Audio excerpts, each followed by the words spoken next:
गीता में अर्जुन को स्वयं भगवान कह रहे हैं कि उस परमेश्वर की शरण में जा, उसके लिए उन संतों के पास जा जो तत्वदर्शी हो।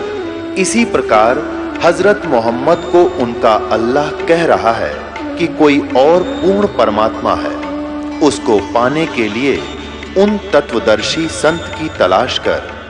वो प्रभु कौन है, ये जानने के लिए कृपया अवश्य सुनिए जगत गुरु तत्वदर्शी संत रामपाल जी महाराज के अमृत वचन। उद्धारा सर्वे एव एते ज्ञानी तु आत्मा एव मे मतम आस्थित सही युक्तात्मा माम एवं अनुतमाम गतिम अनुतमाम। इन अनाड़ियों ने अनुतमाम का लिख रखा अति उत्तम। रतरागज भैयो चौथी कक्षा के बालक ने पूछ ले, उत्तम माने क्यों है अच्छा श्रेष्ठ, अनुत्तम अश्रेष्ठ। और ये ने अनुत्तम का अर्थ लिख दिया अति उत्तम। जरा गजब भैया। अब बताइए, इसे बावड़े भी देखे होंगे कि तो सरेआम झूठ बोल रहे हैं। और मेरा अनुवादक बता दिया जिसने पढ़ गए पूरा हिंदू समाज इनके द्वारा अनुवाद किए गई गीता को नो गोटे बैठे हैं।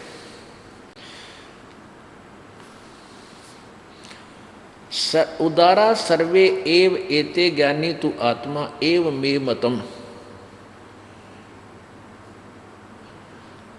मेरे मत विचार में, गीता ज्ञानदाता कहता मेरे विचार में ये सभी ज्ञानी आत्मा हैं तो उदार, परंतु ये सभी तत्वदर्शी संत ना मिलने से ये सभी आस्तित से ही युक्त आत्मा माम एवं अनुतमाम गतिम, ये आस्तित है, आश्रित हैं ये सभी युक्त आत्मा ने भक्ति में लगी हुई आत्माएं, माम एवं अनुतमाम गतिम मेरे वाली अनुतमाम गति में ही आश्रित हैं। इसका सीधा सा अर्थ बनाए।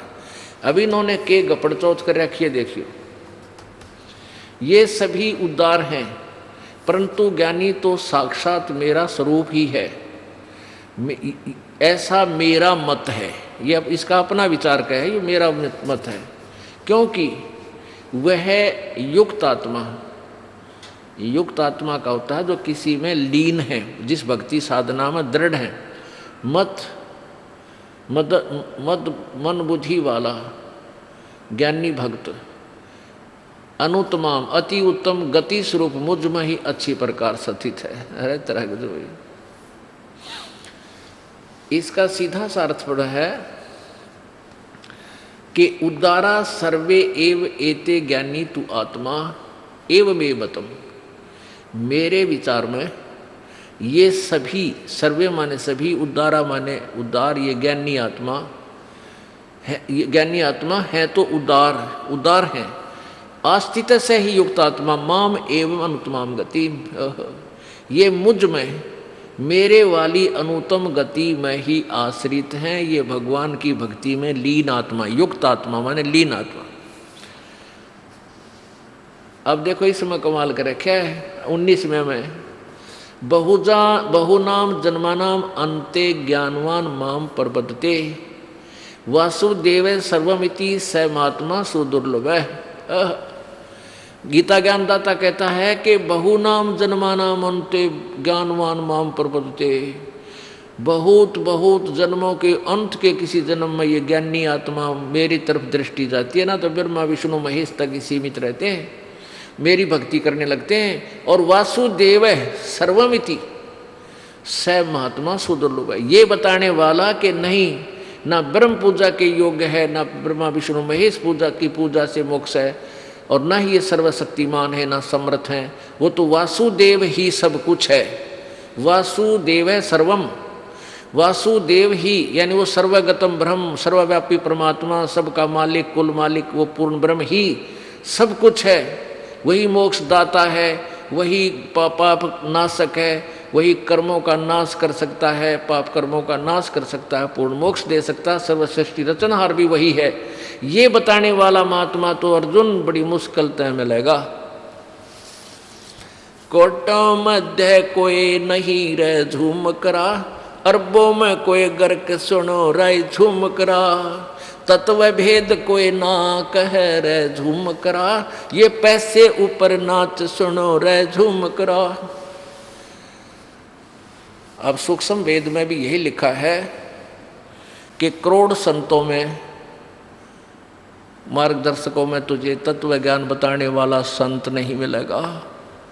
अरबों में कोई गर्क सुनो रहा झुमकरा। एक झुमकरा नाम का श्रद्धालु पंजाब से चलकर गरीबदास साहिब जी के पास हरियाणा छुडानी, गांव छुडानी, जिला झज्जर हरियाणा में आए थे।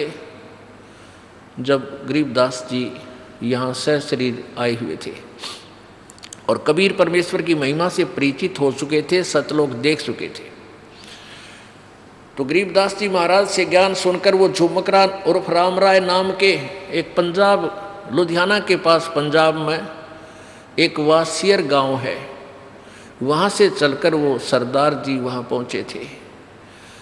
उस प्यारी आत्मा से जब वार्ता हुई, पर कभी गरीबदास साहिब जी ने पूर्ण ब्रह्म की महिमा, पूरी सृष्टि रचना उसको सुनाई, तब उस श्रद्धालु आत्मा झुमकरा नाम, यानी धर्मराय और राम राय उर्फ झुमकरा, जैसे किसी का गामा में उर्फ नाम भी रख लेते हैं, और कुछ वो वैसे ज़्यादा संकी आदमी था, उसको मन में उथल पुथल गणी रहती, इसलिए उसका नाम झुमकरा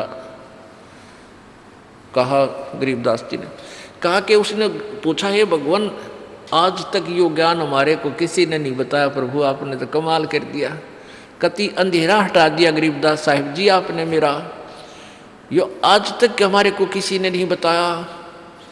तब गरीबदास साहिब जी कहते हैं, कोटों मध्य कोई नहीं रे झुमकरा, अरबों में कोई गर्क सुनो रे झुमकरा, यो तत्व भेद कोई ना कह रे झुमकरा, सब पैसे ऊपर नाच सुनो रे झुमकरा। ये सब जितने कथावाचक ये संत बने फिरे, ये पैसे का चक्कर है इनके पीछे, इन किसी के उद्धार ते लेना देना को नहीं। ये प्रभुता के भूखे, चिल्लियाँ के दान पर अपना मौज मस्ती मारने वाले। कहते हैं इस ज्ञान के बताने वाला करोड़ मार्गदर्शकों में नहीं मिलेगा तुझे, अरबों में मिलेगा, कोई अरबों में। ओहो, अपने आत्माओं एक गांव में 5000 की आबादी है, तो उसमें लगभग मेरे ख्याल में 3000 गुरु पाओगे। 3000 गुरु क्यों कर पाओगे? किसी बेटी, किसी बहन के बालक का कोई बुखार सुखार हो गया, एक पड़ोसन आओगे, आए इसके बारली के बोल दे, बारली का हो रहा है, इसके बारली बाता का। दूसरी कहेगी भीतरली का हो रहा है, 100 रुपया रख दे। तीसरी आओगी नो कही थारा गुड़गाम वाली की मान से उसके रख दे कुछ। 5वीं नो कहेगी इसका कान तला टीका ला दे। चौथी कहेगी, 5वीं कहेगी कि ऐसा कर दे वैसा कर दे, चौराहे पर ठीकरी रखवा दे। यानी एक गांव में 5000 की आबादी में 3000 गुरु, और पूरे विश्व में देख ले ये, और ब्रह्मा विष्णु महेश के गुणगान बताने वाले, ब्रह्म तक की साधना बताने वाले, मंडलेश्वर सलेश पुराने करा कितने और भूता के जाड़े लाने वाले। कहते हैं करोड़ संतों में, करोड़ इन जिनको तुम गुरु मार्गदर्शक मानते हैं, इनमें कोई नहीं पाओगा, अरबों में कोई संत मिलेगा गर्क। अब जैसे कबीर साहिब की वाणी की महिमा, कबीर साहिब की वाणी को पढ़कर कुछ मिलता जुलता सा ज्ञान भी कबीरपंथी दे रहे हैं, पर उनके पास नाम नहीं। तो उस नाम नहीं है तो उस ज्ञान का के चाटें, जिसमें न्यों तो बता दिया तरह जो है ना ये बीमारी है, और दवाई उसके पास है नहीं, वो बताने का के लाभ हो गया भाई। वो गर्क नहीं है, वो कंप्लीट नहीं है वो डॉक्टर। तो कहते गर्क का अर्थ है जो ज्ञान भी बता और उसके पास समाधान भी हो। ऐसा तो अरबों में मिलेगा तुझे। और तत्व भेद कोई ना कहे, क्यों दर है नहीं, तो पैसे लेन देन तो मतलब है, कौन शर्म दर्द करे, थारा पितर रूस रहा दर्द दे 11 रुपये, तुम्हारे न्यू हो रहा है, तुम्हारे ऐसे हो रहा है, तेरे पर ग्रह चढ़ रहा है, और फिर ये कथा सुना सुना कर धन इकट्ठा करने के चक्कर में ये प्राणी रहते हैं। एक गांव में एक गुरुजी ने कथा शुरू करी। कथा शुरू करी और 30 दिन तक उसने 30 दिन तक कथा करी और 30वें दिन भोग डालना था उस कथा का। उन्होंने सोचा था ज़्यादा लंबी खींचूंगा तो घने पैसे आएंगे, धन आवेगा। उधर से उसी गांव में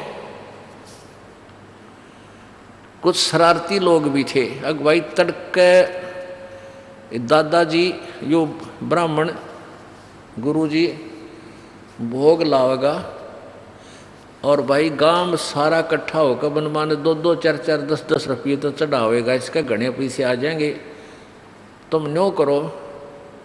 और ड्रामा रचते। उन्होंने क्या किया, दिल्ली से एक चंपाकली नाम की डांसर ले आए।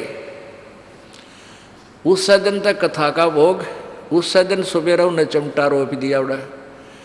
अब सारा गांव उस चंपाकली दौरे जा खड़ा हुआ और उस ब्राह्मण के 30 दिन में 30 रुपये आए और चंपाकली का आए 500 रुपये चांदी के। अब उस पंडित जी ने उस गुरु जी ने माथे माथ मारा। अकबर ने 30 दिन तक तो गला पड़ाया, कथा सुनाई, मेरे 30 रुपये और वह निकम्मी लड़की 2 घंटे में 500 रुपये लेगी। थरा गजब हो गया। रोता पीटता लेकर 29 रुपया नर चल पड़ा। अगर रास्ते में उसने सुना किसी से कि यहाँ गरीबदास नाम के एक बड़े अच्छे महापुरुष आए हैं, उनको परमात्मा मिले थे, बहुत अच्छे ज्ञानी पुरुष हैं, किसान हैं। अब उसने सोचा चल छुड़ानी में कर निकल लेते हैं और उस महाराज जी से अपना दुख रोऊंगा। देख किसा जमाना आ गया, मैं तो कथा करूँ था, मेरे पास 30 रुपये आए और चंपा के लिए 500 रुपये लेगी। मतलब वो आया था यूँ सोच के कहने के लिए, मतलब बताना नहीं चाहे था, लेकिन सोचा था कि कोई डिस्कस करूँगा। तो गरीबदास साहिब जी के पास आ गए, राम रमी हुई, कुशल मंगल होया, बैठ जाओ पंडित जी। अब पंडित जी बैठा दिया, गरीबदास जी बैठे थे और 20-30 गरीबदास जी के पास गांव के गवांड के आसपास के उनके भगत आ जाया करते, सुबह सुबह वह भी बैठे थे। यानी अगले दिन वहाँ शाम की बात है, वो भी बैठे थे। वो चल के वहाँ शाम तक पहुँच गया, उधर रात वहीं रुक गया। तो वो क्या कह रहा है वो पंडित जी, महाराज जी बस घोर कलयुग आ गया, नाश जाओगा जमाने का, सारी दुनिया का नाश होगा, बात बिगड़ेगी। अब न्यू ना बतावा बिजली के पड़ रही है, किस कारण से है, क्यों दुखी हो रहा है। तो वो शिष्य बोले गरीबदास जी को, जी क्या तकलीफ होगी इनको, ब्राह्मण जी घने दुखी दिखाई देते हैं। अब गरीबदास जी कहने लगे, भाई फुट्टी ज्ञान विवेक की और अंधा है जगदीश और चंपाकली को 500 और मनीराम को 30। भाई रोड़ा यूँ पड़ रहा है। अब मनीराम था उस ब्राह्मण का नाम। वो पैसे के चक्कर में, स्वयं तो पैसे के चक्कर में 30 दिन लंबा खींचा उसने और उलाना दे रहा हो रहा था। तो क्या बता गरीबदास जी ने कि भाई फुट्टी ज्ञान विवेक की और अंधा है जगदीश। गरीबदास जी कहते हैं यहाँ का भगवान यो ज्योति निरंजन, इसके सारे उल्टे काम। निरंजन धन तेरा दरबार, निरंजन धन तेरा दरबार, जहाँ पर तनिक न न्याय विचार। भाई वैश्या उड है मुल मुल खासा, गल मोतियों के आर। वैश्या उड है मुल मुल खासा, गल मोतियों के हार। पति भरता को मिले न खादी, यूं सूखा निरस आहार। निरंजन धन तेरा दरबार, निरंजन धन तेरा दरबार। अब उसी दृष्टि से गरीबदास साहब जी कह रहे हैं, फूटी ज्ञान विवेक की कि विवेक रहा नहीं जनता में, और अंधा यहाँ का जगदीश। और क्या चक्कर है भाई, कहते हैं चंपा कली को मिले पान सर, इस मनी राम ने 30। अब उस पंडित जी ने बताई भी नहीं थी ये बात। अब गरीबदास साहिब जी ने जब यह सारी कथा बिना ही सुने कह दी, तो उस मनी राम जी ने चरण पकड़ लिए, पैर पकड़ कर ने बोला, हे भगवान आप तो अंतर्यामी हैं, हे भगवान यो कैसे, इस जनता का कैसे उद्धार होगा। परमात्मा बोले, भाई तुम भी गाठ को ना उद्धार तो तुम ना होने दो, तुमने कह खेगा बीरा को ना, तुम करते परो कथा है ना नकम्यो। अब जैसे पुण्यात्मा विचार करो, ये तो इसे कथावाचक हैं। अब क्या बताते हैं कि करणी तज कथनी कथें, अज्ञानी दिन रात, ये कुकर जो भोकत फिरे, सुनी सुनाई बात। एक समय एक पंडित जी यानी गुरु जी, पंडित वैसे कोई विशेष जाति को नहीं कहा जा रहा, जो गुरु पद पर होते हैं वो पंडित होते हैं। मेरे दादा गुरु जी छावला गांव है दिल्ली में, जहाँ के सुल्तान भगत हमारे पास रहते हैं।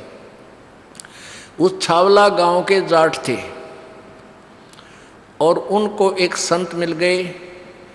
बचपन से 17-18 साल की उम्र में वो घर त्याग कर उनके साथ चले गए, काशी विद्यापीठ में पढ़ाई की, तो वो पंडित कहलाए।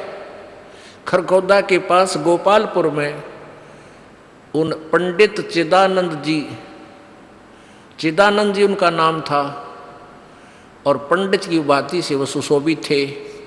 जाट होते हुए वो पंडित कहलाए। और मेरे गुरुदेव इस परंपरागत ब्राह्मण जाति से थे। गांव पैतावास बड़ा, जिला भिवानी, और भिवानी दादरी रोड पर 1 किलोमीटर जाते समय दादरी साइड में, राइट साइड में अंदर की तरफ बड़ा पैतावास, वहाँ के ब्राह्मण थे। ब्राह्मण कुल में जन्म था, लेकिन वो अपने आप को ब्राह्मण नहीं कहते थे, वो संत कहते थे।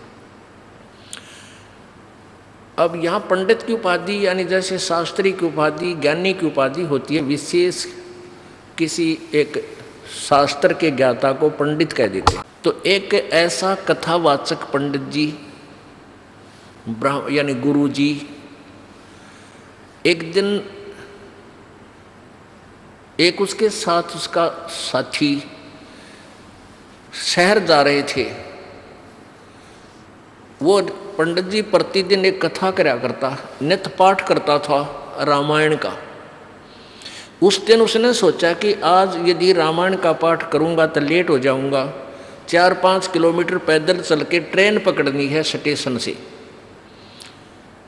तो वो उसका साथी और वो दोनों ही चल पड़े। उसने सोचा ट्रेन में बैठ के 1 घंटे 1.5 का रास्ता है, ट्रेन में बैठ के वहाँ अपनी नित्य नियम कर लूँगा। तो उन्होंने जाते टिकट ली, आते गाड़ी आ गई, उस कंपार्टमेंट में चढ़ गए, डब्बे में चढ़ गए। अब ब्राह्मण वेशभूषा थी, लाल अंगोछा ले रहे थे, तो उसे ब्राह्मण समझा जाता ये विद्वान पुरुष है। तो जब गाड़ी थोड़ी सी गति पकड़ चुकी तो उस ब्राह्मण ने कहा, गुरु ने कहा कि भाई जो सीट पर बैठे थे उन्हें सीट मिली को ना, डिब्बा खचाखच भरा था।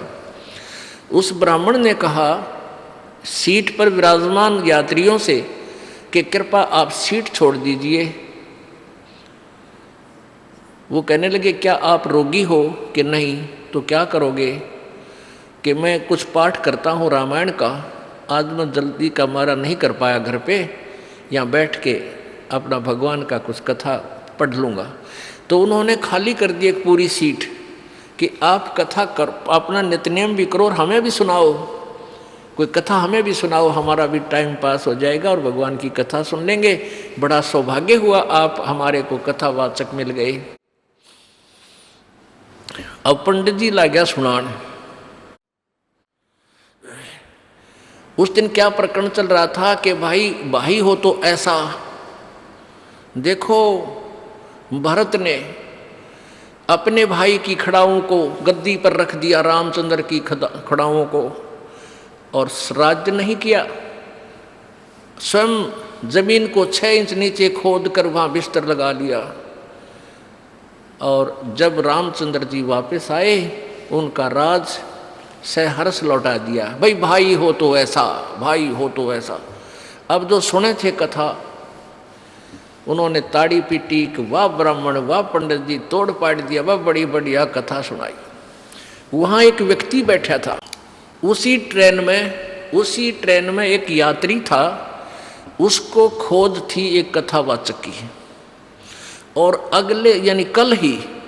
अगले दिन ही उसने कथा निर्धारित का समय रखा हुआ था और आसपास सभी को आमंत्रित किया हुआ था। और जिससे उसने कथा करानी थी वो कितना दूर चला गया, लालची। अब वो किसी और की तलाश में था। उस व्यक्ति ने उस ब्राह्मण से कहा कि पंडित जी, आप हमारे गांव चलो, हमने ऐसे ऐसे एक पाठ का दिन निश्चित कर रखा है और आप हमारे यहाँ कथा कर दो, कल से शुरू करनी पड़ेगी। तो कहने लगा नहीं, कल नहीं चल सकता, मैं कल नहीं चल सकता, मुझे समय नहीं। और भी कहने लगे यात्री के महाराज जी, आपका तो रोज का काम यही है, इनका आंट लाग रही है और आप कर दो। सब कहने लगे नहीं मैं नहीं करूँ। तो वो कहने लगे जी साहब, कोई खास काम हो तो हम कर देंगे आपके काम को, आप इनका कथा कराओ। नहीं, ये काम तुम्हारे से नहीं होगा, मेरे से होगा। अब उन यात्रियों ने काफ़ी जब कहा, उसने तो ना बताई कि ये बीमारी है। उसका जो साथी था वो बोला भाई मैं बताऊं, यो कल तक किसी कीमत पर नहीं कर सकता। क्यों नहीं कर सकता? कि इसने अपने छोटे भाई पर मुकदमा कर रखा है, एक कुर्डी के खड्डे के ऊपर इनका बंटवारे का रोला है और मैं इसका गवाह हूँ भाई। और कल कोर्ट में तारीख से रे थारा नाश जाइयो। हाँ, वो कथा तो सुना रहा है, भाई हो तो ऐसा, राज भी त्याग दिया। और आप भाई ने एक आधा कुर्डी का खड़ा, एक रूढ़ी का खड़ा होता है मेरे ख्याल में 20 बाई 20 फुट का, और उस पर मुकदमा कर रहा, यो मेरा, उन्हों का मेरा है। और कथा सुनावे भरत और राम की। इसके लिए बताते हैं कबीर परमेश्वर जी कहते हैं, भाई करनी तज कथनी कथें, ये अज्ञानी दिन रात, और कुकर जो भौंकत फिर ये सुनी सुनाई बात। कहते कुत्ते की तरह भौंकते फिर ये सुनी सुनाई कथाओं को, और करनी है नहीं, अनुसरण है नहीं, और कथते फिरते हैं, ज्ञान सुनावा दुनिया ने, आप असर को ना। कहते पंडित और मसालची दोनों सूझे ना, औरों को करे चांद ना रहे, आप अंधेरे में। बोलो सतगुरुदेव। मर्द गर्द में मिल गए वो रावण से रणधीर, कंस के सी चाणूर से वो हिरण्यक से पो बलबीर। तेरी क्या बुनियाद है तू जीव जन्म धर लेत, गरीब दास हरि नाम बिना तेरा खाली रह जा खेत।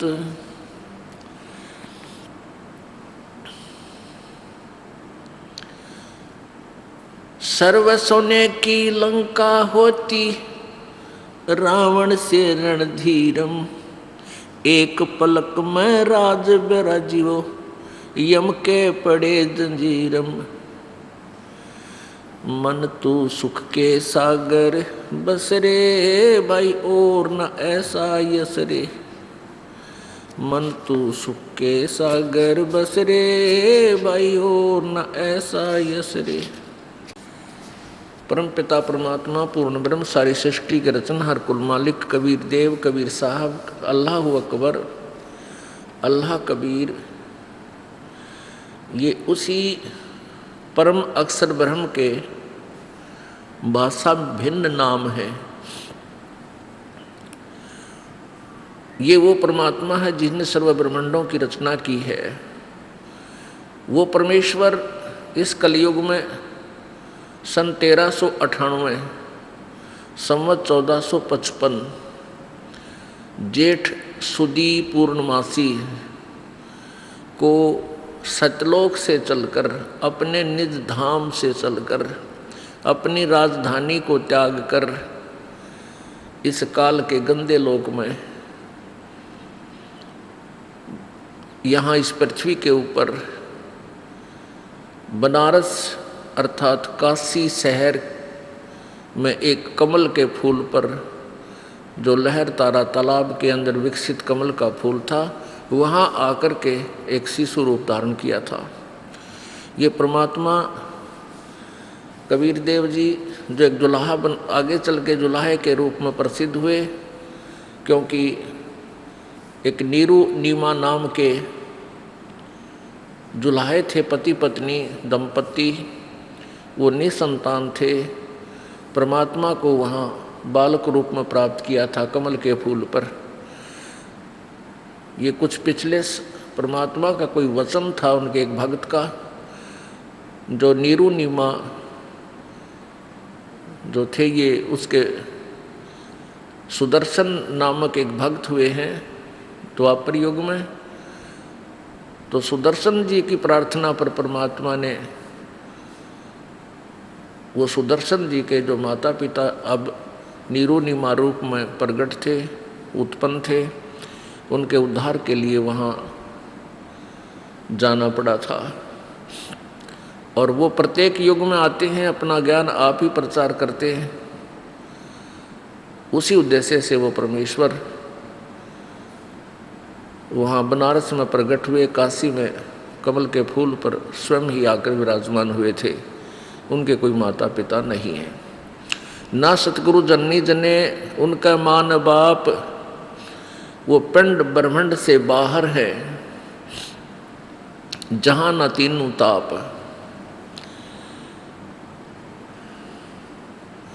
पानी से पैदा नहीं, श्वासा नहीं शरीर, अन्न आहार करता नहीं, वो है साहिब कबीर। पूर्ण परमात्मा वो सर्वशक्तिमान पूर्ण ब्रह्म है, जो बनारस में जुलाहे की भूमिका करके 120 वर्ष वहाँ बनारस में रहकर अपने तत्व ज्ञान का प्रचार करके तथा परमात्मा की परिभाषा से, परमात्मा की समर्थता से परिचित करवा के वो सहशरीर चले गए थे।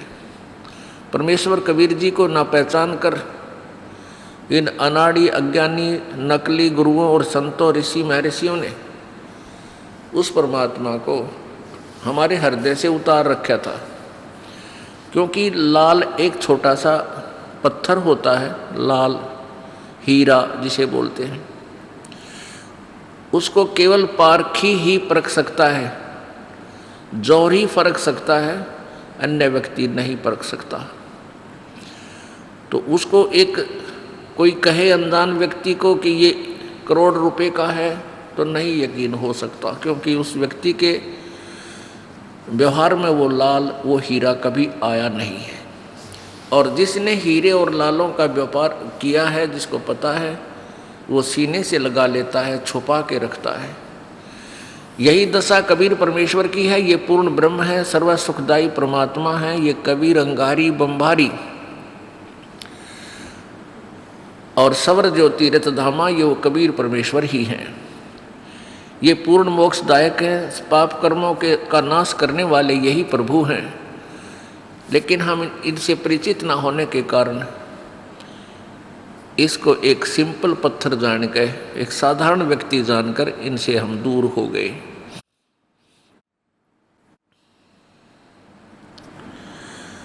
वो परमात्मा हमें ये याद दिलाने आए थे कि तुम यहाँ के रहने वाले नहीं हो, तुम काल के जाल में फंसे हो। तुम्हारे साथ एक बहुत बड़ा धोखा हो चुका है और ये काल तुम्हें मिसगाइड करके रखता है, तुम्हें वास्तविकता से अपरिचित कर रखा है। आपकी बुद्धि यही जन्म मृत्यु और यही संसारिक संपत्ति और इस परिवार आदि के पोषण में ही सीमित कर रखी है। आपको कष्ट पे कष्ट आ रहे हैं, आपको कष्ट के पे कष्ट झेलने पड़ रहे हैं, क्योंकि आप पूर्ण परमात्मा की शरण में नहीं हो। जब तक आप पूर्ण परमात्मा, पूर्ण ब्रह्म सतपुरुष की शरण में नहीं आओगे, तब तक जैसे कर्म करोगे वैसा ही फल आपको मिलता रहेगा। पाप करोगे तो पाप का फल भी भोगना पड़ेगा, पुण्य करोगे तो पुण्य भी आपको प्राप्त होंगे, परंतु कहाँ होंगे? वो यहीं इस 21 ब्रह्मांड के जन्म मृत्यु के अरहट के कुएं के दौरान ही आपको यही मिलते रहेंगे। जैसे तुमने, आप जी ने कोई पुण्य किया, दान किया, धर्म किया, वो आपको प्राप्त होगा।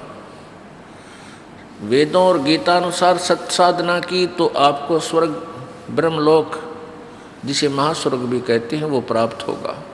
गीता जी अध्याय नंबर 8 के श्लोक नंबर 16 में कहा है कि ब्रह्मलोक पर्यंत, ब्रह्मलोक तक भी जितने अन्य लोक हैं, ब्रह्मा जी का लोक, विष्णु जी का लोक, शिव जी का लोक, पाताल लोक, स्वर्ग लोक, दुर्गा का लोक, ये सभी लोक नाशवान हैं, पुनर्वर्ती हैं, अर्थात इनमें गए हुए प्राणियों का भी जन्म और मृत्यु बना रहेगा।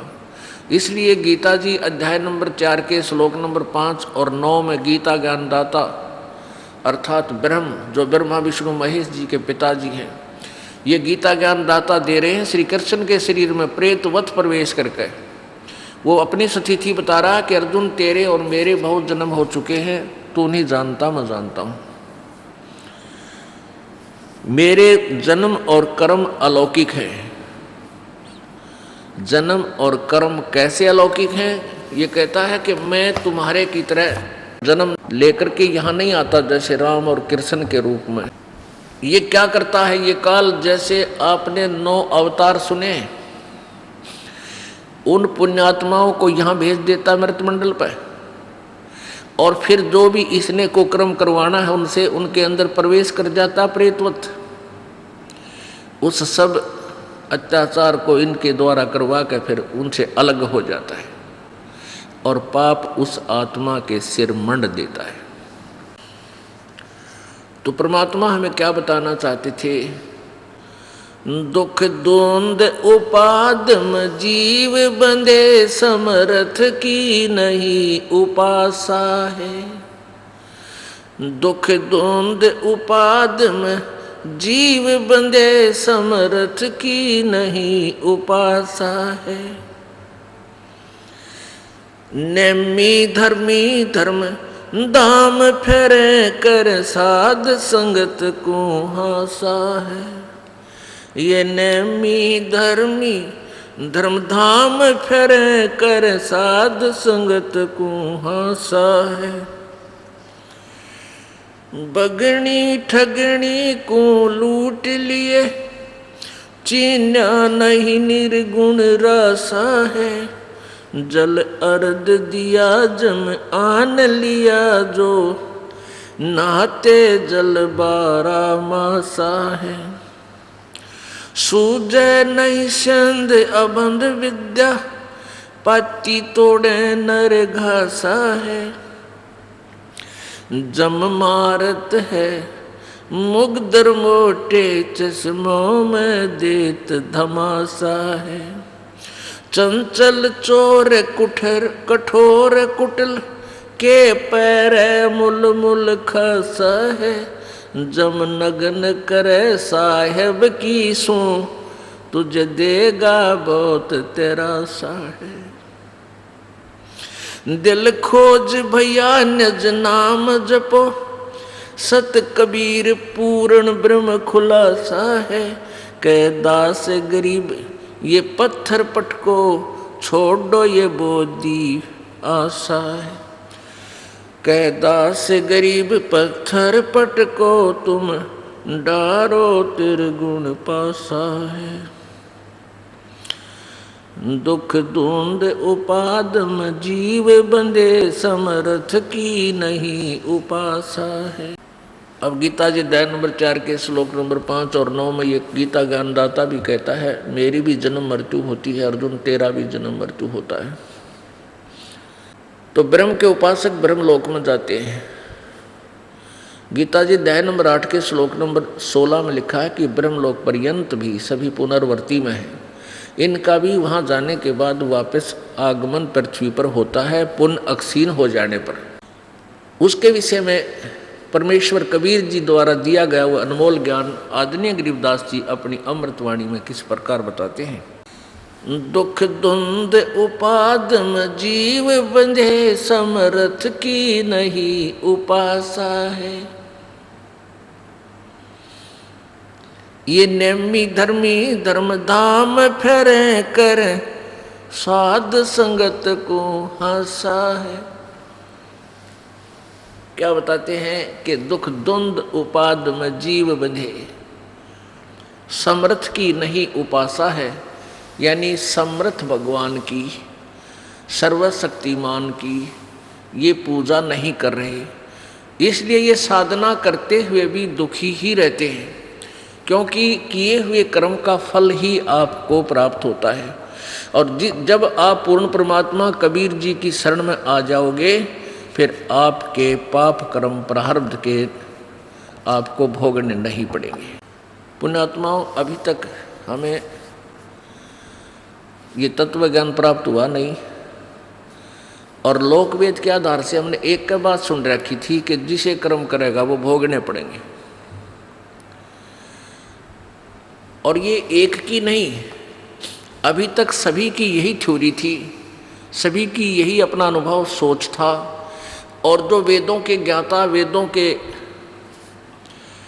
ठेकेदार समझे थे अपने आप को कि हमने वेदों को समझा है, पढ़ा है, उनका भी यही अज्ञान आधार था कि परमात्मा पाप नाश नहीं करता। पुण्यात्मा, पुण्य से सुख होता है और पाप से दुख होता है। हम परमात्मा की साधना किस उद्देश्य से करते हैं? प्रथम उद्देश्य ये होता है कि हमारा यहाँ से जन्म और मृत्यु का ये रोग कटे। जब तक हमें ये मालूम नहीं था कि जन्म और मृत्यु समाप्त भी हो सकती है, तब तक हमारा उद्देश्य था कि हम स्वर्ग चले जाएं। दूसरा उद्देश्य ये था कि हे भगवान, हमारा परिवार सुखी रहे, हमारा शरीर सुखी रहे, स्वस्थ रहे, हमारे ऊपर कोई आपदा ना आवे। सभी इसी उद्देश्य से परमात्मा की भक्ति करते हैं। और साधना करते करते भी आपत्तियां ज्यों की त्यों आती हैं। फिर क्या सोचते हैं, क्या आधार लेते हैं कि भाई किया हुआ कर्म तो भोगना ही पड़ेगा, जो प्रारब्ध में लिखा गया है वो तो भोगना ही पड़ेगा, उसका कोई विकल्प नहीं है। पुण्यात्माओं, जैसे कोई दुखी प्राणी है, कष्ट आया, कष्ट क्यों आया? क्योंकि उसके ऊपर पाप कर्मों का वो दबाव आ गया। अब जब तक ये प्राणी पुण्य कर्म इसके होते हैं, तब तक तो ये सुखी होता है। इसके घर में भी सुख नजर आता है, जो नकली सुख है, झूठा सुख है, जिसको हम सुख मानते हैं। किसको मानते हैं? कि बालक हो जाए, संतान होए, फिर वो ठीक ठाक स्वस्थ रहे, उनकी शादी हो जाए, अच्छी कार और कोठी हो जाए, बेटा बेटी हो जाए, उनकी शादी कर दें, फिर उनके अच्छा रोजगार हो जाए, तो ये हम इसको सुख मानते हैं। परमात्मा कहते हैं ये झूठा सुख है तुम्हारा। आज सब कुछ है, आप भी स्वस्थ हैं, आपके पास कार भी है, कोठी भी है, और संपत्ति खूब, बैंक भी ठोक रखे हैं। कल तेरी मृत्यु हो जा, और फिर कहाँ? फिर गधे की योनि में, और कुम्हार जी के हाथ में सोटा, और कमर पर 2.5 क्विंटल का बोरा, वो सुख फिर बिखरता अंड है। अब कारण क्या कि जब तक पुण्य है तो आपको ऐसा लगेगा कि मैं बिल्कुल ठीक हूँ और मौज माजरी है। और फिर जब दुखों के दौर प्रारंभ होंगे, जब तक ये प्राणी के पुण्य चलते हैं तो वो सुखी इस झूठे सुख में मस्त रहता है। और प्रारब्ध प्राणी का कैसे बनता है? हमारे जन्म जन्मांतर के पुण्य और पाप यहाँ के न्यायाधीश धर्मराज के दरबार में डिपॉजिट है और वहाँ से वो एवरेज निकाल लेता है। एवरेज भाई 20% पाप 20% पुण्य, यानी 50% पाप 50% पुण्य। तो जिसके पुण्य गणे हैं वो पुण्य ज़्यादा आएंगे पहले, तो फिर वो पाप आएंगे।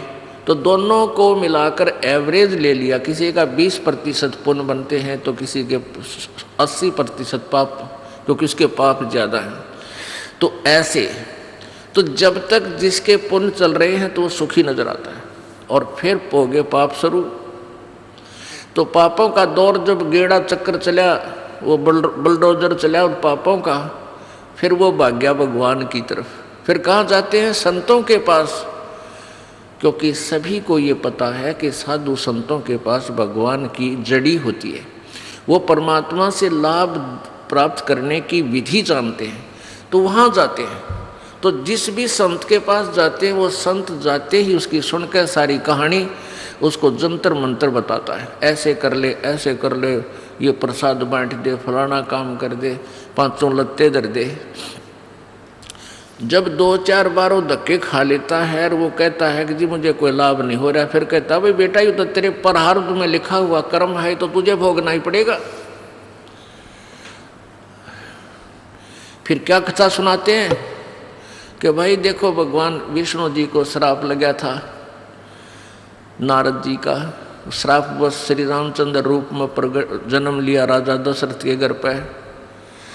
और रामचंद्र रूप में श्री रामचंद्र जी ने अर्थात विष्णु जी ने सुग्रीव के भाई बाली को मारा था धोखा देकर, उसका भी बदला देना पड़ा, उसका भी कर्म भोगना पड़ा श्री कृष्ण रूप में। श्री कृष्ण रूप में जब विष्णु जी का जन्म था उस समय एक शिकारी ने उनके पैर में तीर मार के उनका वध किया। तो भाई किया हुआ कर्म तो भोगना ही पड़ेगा। अब इतनी कहानी कथा सुनकर वो बेचारा भोला दुखी व्यक्ति चुप हो जाता है। जब भाई बारे भगवाना ने भी दुख भोगना पड़ा तो हम कौन से खेत की मूली है। फिर वो गुरु जी कहता है बेटा भक्ति तो करते रहना, आगे कोई दुख ना होगा, आने वाले जीवन में भविष्य में अगले जन्मों में तुझे कष्ट नहीं होगा, ये धर्म पुण्य ये साधना तो करते ही रहना। अब पुण्यात्माओं किसी के पैर में कांटा लगा है और कांटे से पीड़ा हो रही है और वो किसी दूसरे को दिखाता है कि देखना मेरे पैर में दर्द हो रहा है। वो देखता है कि तेरे पैर में कांटा लगा है और वो क्या उत्तर देवे कि कांटा तो निकल नहीं सकता, जूते पहन ले, नंगे पैरों चलने से कांटा लग गया तुझे, आगे फिर तुझे कांटा नहीं चुभेगा, जूते पहन ले। अब पुण्यात्माओं ये समाधान यूजलेस है। कांटा लगे पैर में जूता पहना नहीं जा सकता, कांटा निकले फिर जूता इस दृष्टिकोण से उसको कहा जाए जब फिर निकाल दिया तो तेरा फिर कांटा लगेगा, तो वो डरता पहनेगा। फिर वो कांटा निकलने पाछा है वो जूता स्वभाव भीगा और फिर इस डर से जूता नहीं निकालेगा कि कहीं हे भगवान फिर वो कांटा ना लग जाए, वह पीड़ा आपत्ति फिर ना आ जाए। तो पुण्यात्माओं जो दुखी प्राणी संतों के पास आए हैं जाते हैं इसी उद्देश्य से जाते हैं कि हमारी ये पाप रूपी कर्म का कांटा निकले। और फिर जैसे आप जी आते हो परमात्मा कबीर जी के सच्चे दरबार में, आपके प्रारब्ध के कांटों को पहले निकाला जाएगा, फिर निकाला जाएगा और साथ में आपको राम नाम का जूता दे दिया जाएगा कि भाई ईब इस राम नाम के जूते ने निकालिए मत ना, राम नाम का जूता निकाल कर नंगे पैरा फिर के परमात्मा की शरण में नारा कीर्तन, ढेर सारे पाप इकट्ठे कर लिए। अब ये सब पाप आपके नष्ट कर दिए जाएंगे। परमेश्वर कबीर जी कहते हैं, जब ही सतनाम हृदय धरो भयो पाप को नाश, जैसे चिंगारी अग्नि की भाई पड़े पुराने घास। जैसे चाहे लाख टन सूखा घास पड़ा हो, उसमें एक माचिस की सीख बाल जगा कर उसमें ला दे, सारे का फूक कर ढेर राख कर देगी। इतने बड़े ढेर की थोड़ी सी राख हो जाएगी, फिर चलेगी हवा, इधर उधर उसने फेंक फेंक कर उस स्थान को भी साफ कर देगी। तो ऐसे ही हमारे युगों युगों के पाप इकट्ठे हुए पड़े हैं। परमात्मा कबीर जी का सच्चा नाम पूर्ण संत से जब आपको प्राप्त होगा तभी ये काम करेगा, और फिर आपके पापों को सहा कर दिया जाएगा। यजुर्वेद अध्याय नंबर 5 के मंत्र नंबर 32 में है, उसी कसी कबीर अंगारी हसी बम्भारी हसी और सवर ज्योति रितधामा हसी। अंगारी का अर्थ होता अग माने पाप, अरि माने शत्रु, पापों का दुश्मन, पापों का नाश करने वाला कौन है? कबीर। हम उसको कबीर बोल देते हैं, वेदों में कबीर लिखा, कबीर। कबीर अंगारी हसी बम्भारी हसी, बम्भारी माने बंधनों का शत्रु, बम्भर माने बंधन, ये कर्म के बंधन जो आप बंधे हुए हो, और अरि माने शत्रु। वेदों में बम्भारी कहा है, हम उसे बंदी छोड़ बोलते हैं। केवल भाषा का अंतर है, महिमा ज्यों की त्यों।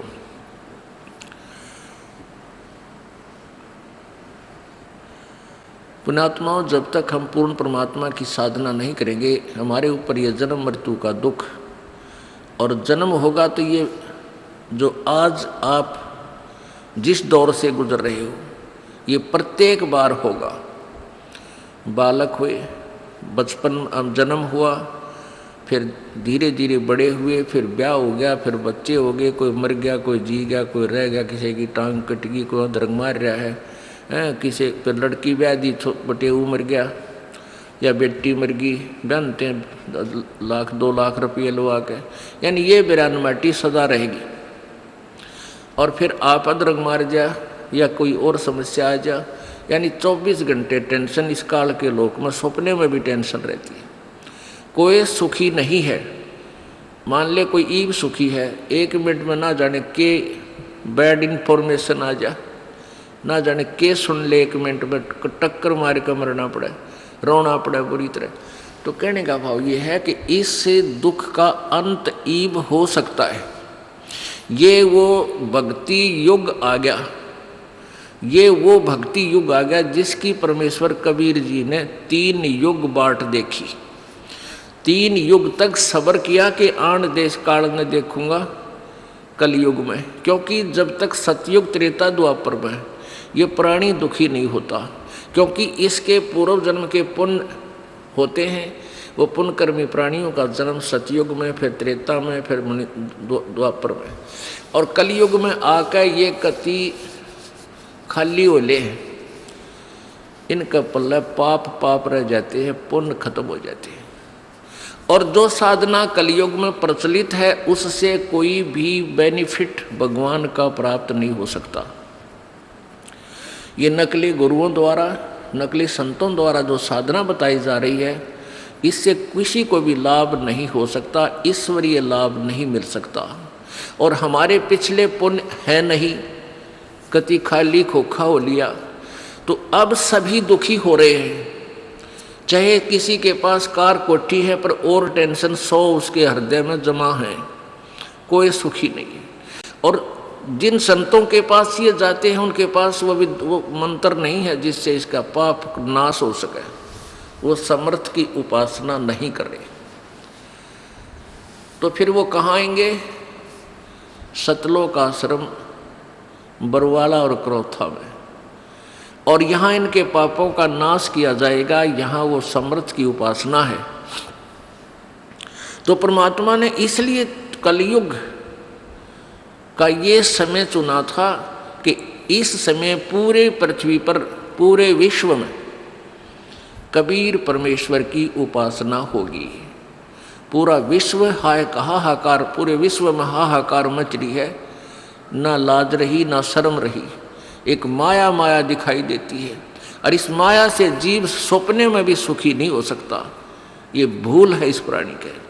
हमने देखा है हमारे दादे परदादे छोटी छोटी झोंपड़ियाँ में रहा करते थे, कच्चे मकान बनाया करते थे, कोई हाहाकार नहीं थी, इस माया की इतनी दौड़ नहीं थी, बढ़िया भोजन खाते थे, अच्छी भैंस गायें रखते थे, शांति से रहते थे, ना कोई किसी के साथ द्वेष था, ना राग था, ना बेईमानना था, बड़ा शांति से उनका चेहरा इतना अच्छा रहता था।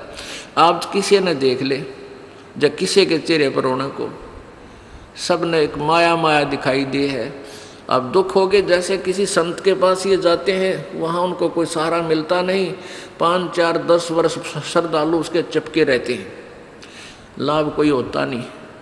फिर टेंशन को समाप्त करने का के तरीका अपनाओ, अपने आप गुट्टी लाने लग जाएंगे।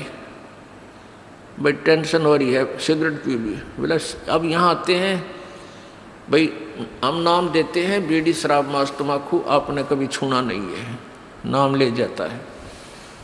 फिर कहे जी मेरा तो नाम खंड हो गया। भाई नाम खंड क्यों होया? बीड़ी पी ली। अरे बीड़ी क्यों पी ली? अब टेंशन हो गई थी। अच्छा, इस टेंशन की मेडिसिन तूने बीड़ी पाई है, नालायक कहीं का।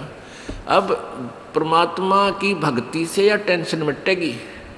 शराब पी ली, मान ले टेंशन मिट गई, क्या की मिट गई? 100 रुपये तो खर्च हुए और घर लड़ाई हुई, 1-2 घंटे पढ़ कर बेहोश होकर पड़ गया, उठ दे, फिर वह टेंशन नहीं होगी। उस शराब ने क्या टेंशन खत्म कर दी? टेंशन तो परमात्मा खत्म करेगा। जिस कारण से टेंशन है उस काम ने पूरा कर देगा, तेरा टेंशन खत्म हुई। तो मालिक बनाया बीमारी कट नहीं सकती। तो ये नकली संतों से भी नहीं हो सकता। तो कहने का भाव ये है कि सभी आपने मूर्ख बना रहे हैं ये संत, नकली लोग। जो संत हैं इनके पास वो जड़ी नहीं है जिसे तुम्हारा पाप कट जावे।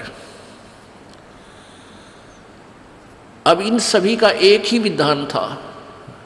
एक तरफ तक डंडोरा पीटा करते, हम वेदों अनुसार बता रहे हैं, वेद यजुर्वेद में ऐसा लिखा है, अथर्ववेद में ऐसा लिखा है, संस्कृत बोल देते। हमारे पास संस्कृत पल्ला पड़ा नहीं थी, तो हमने सोच दे इसका अनुवाद इसने ठीक कराया होगा, ये ठीक बता रहा होगा, क्योंकि संस्कृत का विद्वान है, सब शास्त्र संस्कृत में भी लिपिबद्ध हैं। तो हमने ऑब्जेक्शन की कोई गुंजाइश नहीं थी कि ये बोलने वाला कोई गलत बता रहा है। तो ये क्या बताया करते कि पाप नहीं कट सकते, परमात्मा की साधना से पाप नाश नहीं होते। अरे जो भगवान की साधना से पाप नाश नहीं हुए, पाप नाश नहीं होता, जीवन सुख नहीं हुआ, क्योंकि पाप से दुख है। पाप कटे काटा निकले तो पैर में शांति हो। तो फिर परमात्मा की साधना की आवश्यकता ही समाप्त हो जाती है। परमात्मा नाम की कोई चीज नहीं रहे विश्व में, इसका नाम और निशान मिट जावे जाए, ऐसी परमात्मा के पास पावर ना हो। और आज भी भगवान की स्थिति विद्यमान है, तो वो शक्ति है मालिक में।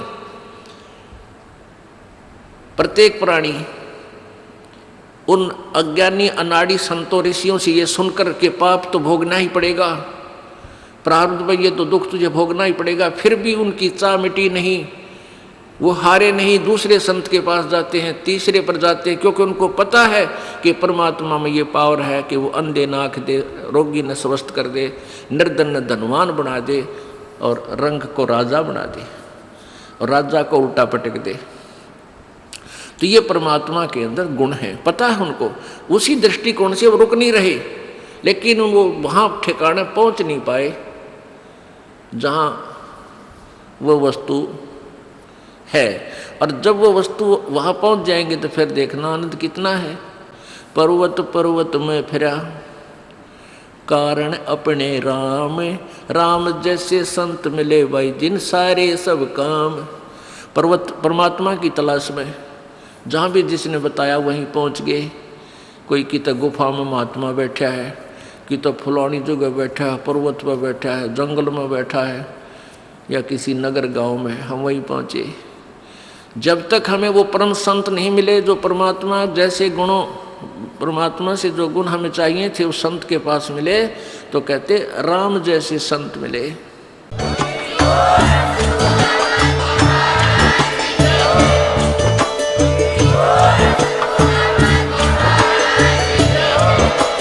आप सुन रहे थे जगत गुरु तत्वदर्शी संत रामपाल जी महाराज जी के मंगल प्रवचन। अधिक जानकारी के लिए विजिट कीजिए हमारी वेबसाइट www.jagatgururampalji.org। संत रामपाल जी महाराज जी के शुभ आशीर्वाद से पूरे विश्व भर में 500 से भी ज्यादा नाम दीक्षा केंद्र हैं, जिन पर संत रामपाल जी महाराज जी द्वारा ऑनलाइन निशुल्क नाम दीक्षा दी जा रही है। अपने नजदीकी नाम दीक्षा केंद्र का पता करने के लिए संपर्क करें 8222880541।